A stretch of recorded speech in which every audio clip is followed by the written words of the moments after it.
നടക്കുന്നതിനാൽ ഏപ്രിൽ 9 സംസ്ഥാനത്തെ എല്ലാ സർക്കാർ ഓഫീസുകൾക്കും വിദ്യാഭ്യാസ സ്ഥാപനങ്ങൾക്കും പൊതു അവധി പ്രഖ്യാപിച്ച് സർക്കാർ ഓഫീസുകൾ, വിദ്യാഭ്യാസ സ്ഥാപനങ്ങൾ ഉൾപ്പെടെയുള്ളവയ്ക്ക് അവധിയായിരിക്കും. സ്വകാര്യ മേഖലയിലെ വാണിജ്യ വ്യവസായ സ്ഥാപനങ്ങൾക്കും ഈ ദിവസം ശമ്പളത്തോടു കൂടിയുള്ള അവധിയായിരിക്കുമെന്ന് ഉത്തരവിൽ പറയുന്നു.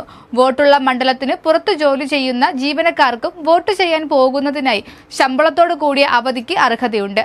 അതിനാൽ താൽക്കാലിക ജീവനക്കാർ ഉൾപ്പെടെയുള്ളവർക്ക് ശമ്പളത്തോടു കൂടിയ അവധി അനുവദിക്കണമെന്നും ഉത്തരവിൽ പറയുന്നു.